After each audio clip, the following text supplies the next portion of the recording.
Israel and Hezbollah have agreed for a ceasefire after deadly exchanges between the two sides in Lebanon.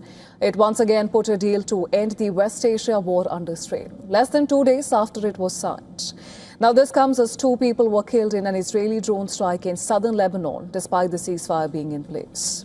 Lebanese authorities have reported that at least 47 people were killed in Israeli airstrikes, while Israel announced the death of 4 of its soldiers, the highest combined casualty count since the US and Iran struck their deal.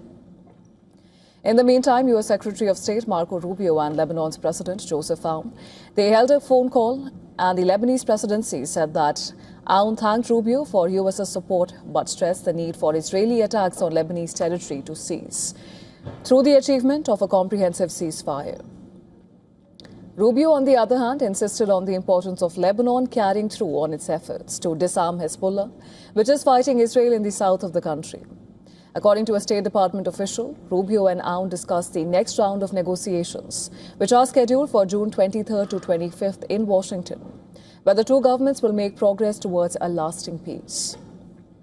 Now, Israel's ambassador to the United States, Yakil Later, he insisted on a social media post that Israel was committed to an immediate ceasefire in Lebanon, but only if Hezbollah honors the agreement and ceases its hostilities.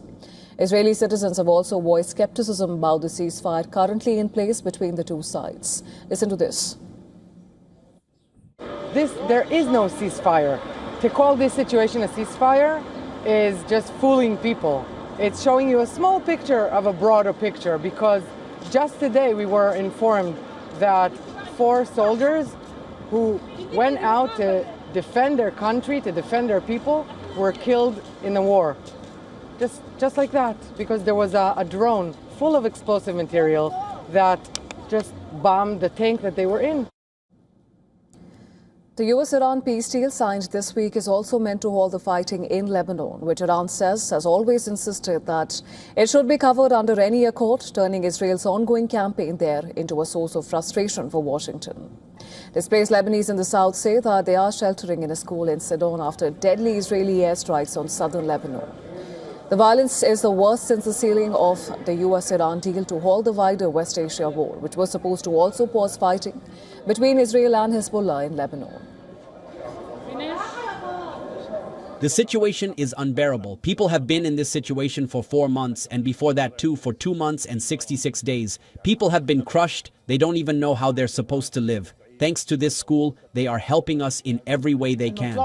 There was a ceasefire, but they didn't let us sleep at us at night. They started striking with artillery and rockets. They didn't respect anyone at all and began firing at civilians.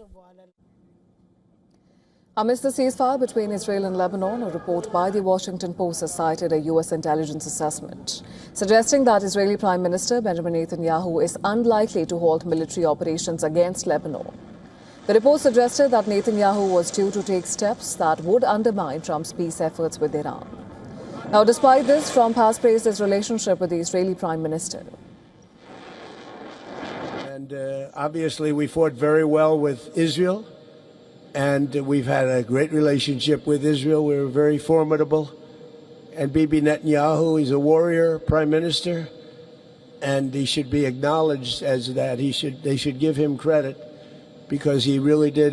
We had a very good relationship, General, with all of them, but we really fought hard with Israel. Iran's head of National Security Council, Ibrahim Azizi, has, however, mentioned Clause 1 of the peace deal. Doubting the US's ability to defend it, Azizi said that continued violation of the ceasefire, it will cost US dearly, and that Iran will mount a deterrent response.